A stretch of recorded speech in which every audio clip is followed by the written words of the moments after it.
Is fat loss all about calories?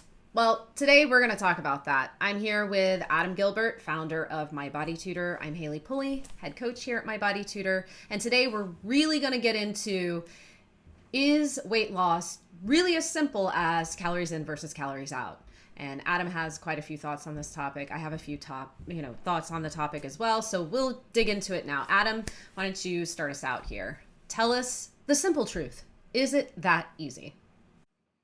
Well, it is not that easy because very simply, all calories are not created equal, right? There's what's known as the thermic effect of food. So when you eat, say, protein, your body takes more time, more energy to burn that food than it does carbohydrates. So it's really important to note just right off the bat, not all calories are created equal. Um, you know, you can't escape the law of thermodynamics, which is, again, calories in versus calories out. However, again, it's important to realize that not all foods are created equal. Right, which probably has a few people twitching right now, right? Because we don't want to demonize any food, right? Like in our books, all food is good, just trying to do good. But the truth is, our body hangs on to some foods more than it does others. It works harder to process some foods than it does others, right? Like if we think about it, food that's sent through a machine and processed, well, that's less work for our bodies to do. So we're doing what? Burning less calories processing that food. That's a really good way to put it. The less work you have to do to consume the food, the less work your body has to do as well, typically. Yeah. Okay. So not the most fun thought, right? Like that some calories may be quote unquote better than others, but it is part of this equation of calories in versus calories out. So already one layer of complexity. What else comes to mind? I know right away, I think about, right, so calories in versus calories out, but it's what we do consistently that impacts that equation, right? Yeah, I mean, there's no doubt consistency is the number one factor when it comes to weight loss. Is it a question of you sticking with it over and over and over again? Unfortunately, weight loss is not a hammer hitting a sheet of plate glass, right? It's not instant. It's a series of choices over and over and over again. And that's where consistency comes into play. And, I think so often, people put forth this effort and, they kind of, before the week is up, they're already like, well, what's going on? Why aren't I losing weight?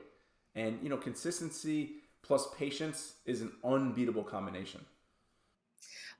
So patience being kind of I think a bigger player here, because somebody might say, well, I consistently aim for X amount of calories.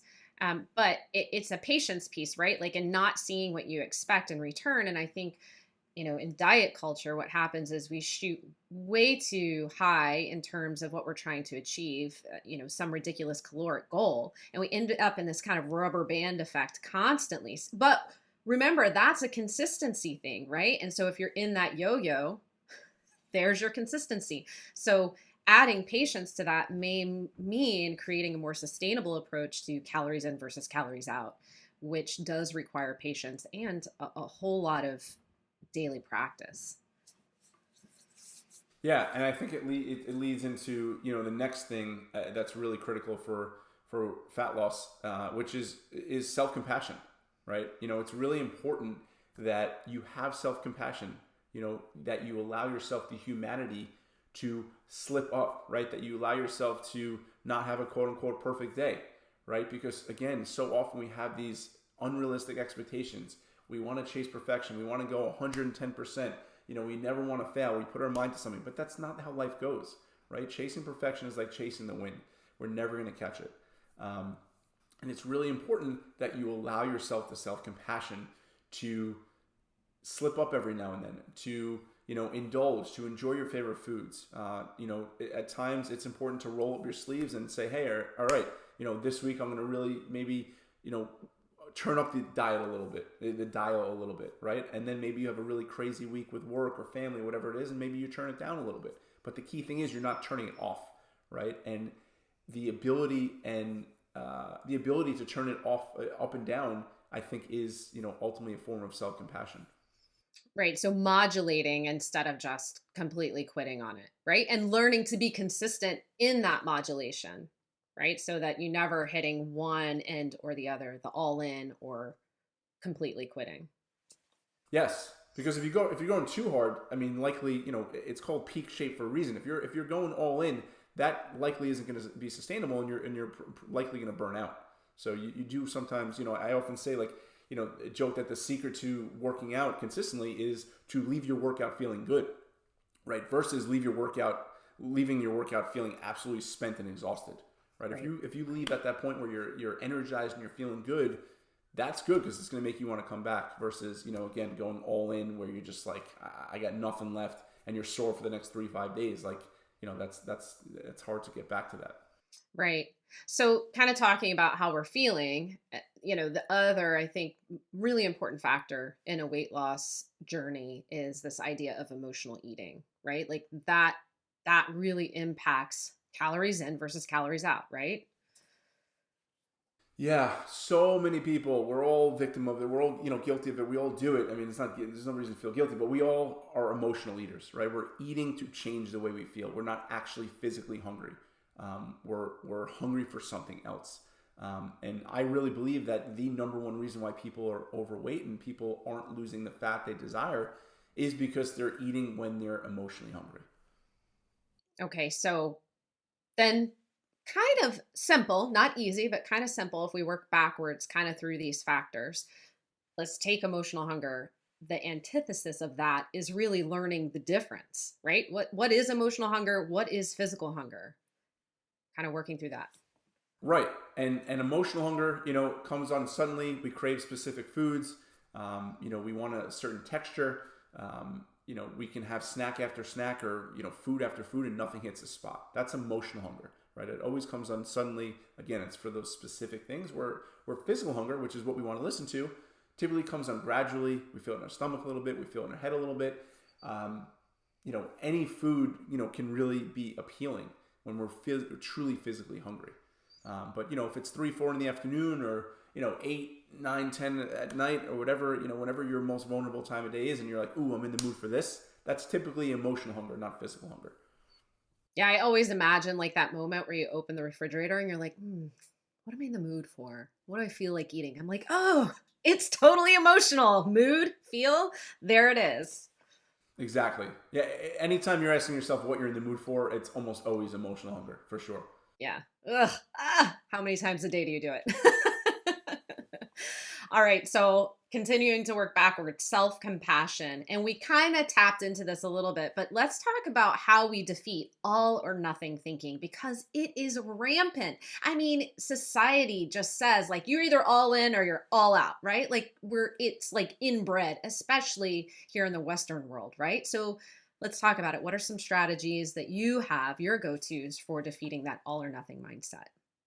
Yeah, I mean, the first is just practicing self compassion. It's interesting. Like, you do 9 things right, you do one thing wrong, and you kind of just focus on what you do wrong, right? You're just like, oh man, I can't believe I did that. Or, we're all so hard on ourselves. We usually focus on our losses more so than our gains.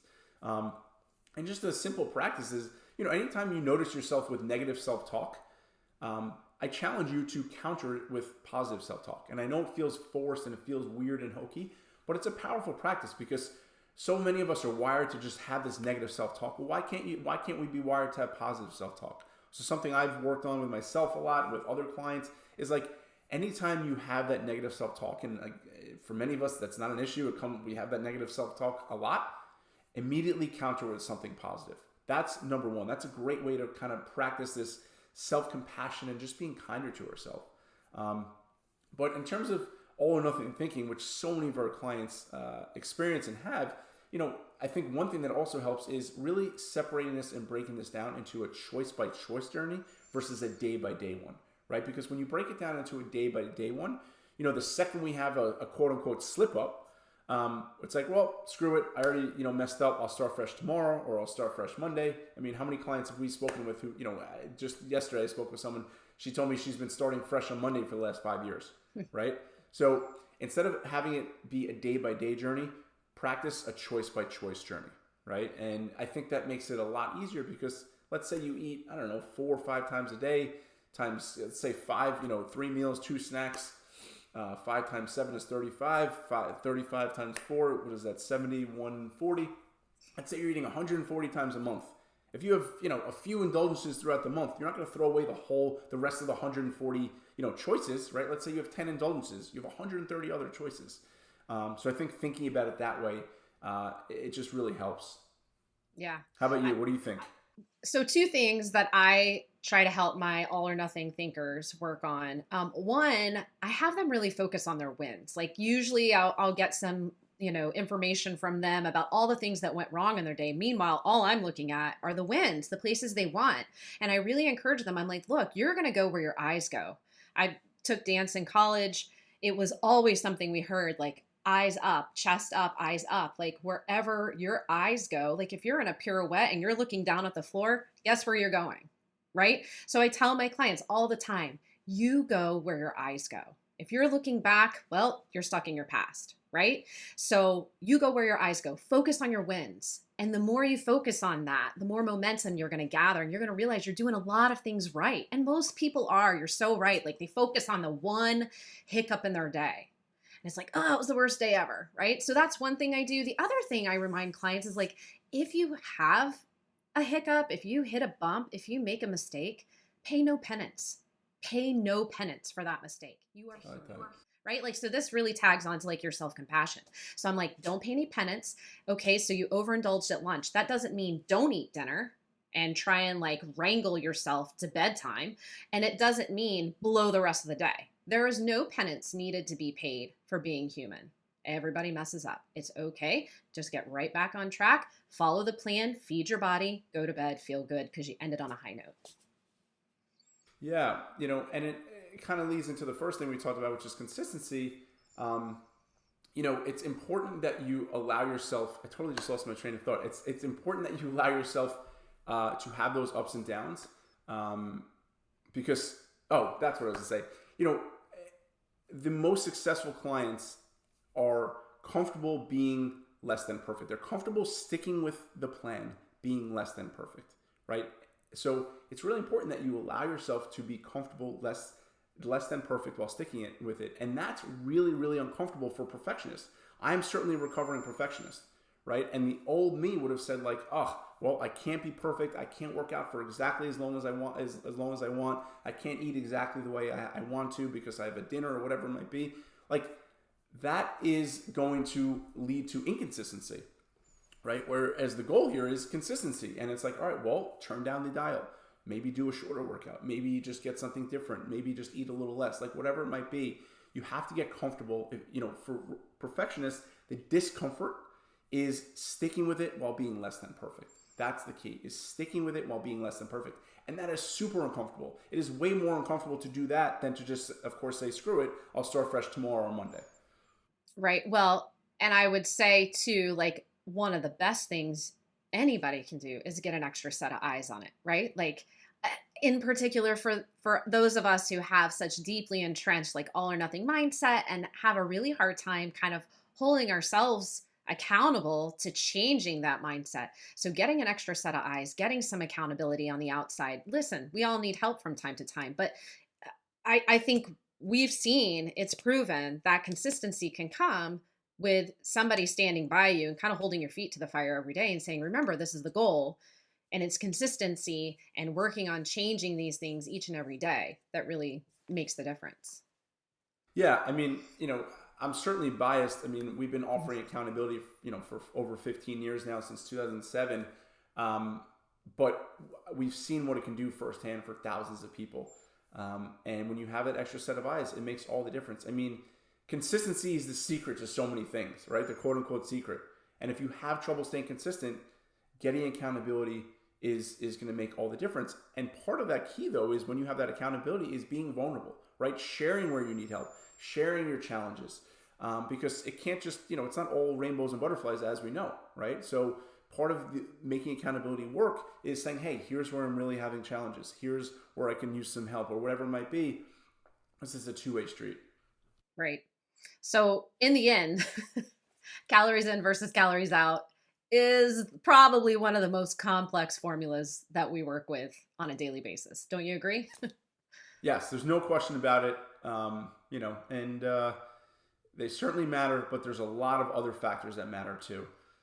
Because again, you know, well, not again, but you know, the goal is also, you know, you want to be healthy, right? And you know, you can certainly lose weight eating very low calories of unhealthy food, but the goal is also to be healthy, right? And yeah, it's just I think it's way more effective. I mean, ultimately, I think counting calories does three things, right? Number one, it relies number one, it doesn't change your behavior, right? It's just a kind of a willpower based plan. Number two, it relies solely on willpower, which always fades, right? It's much easier to change your behaviors and your mindset and the way you think, right? The way you think and react to food.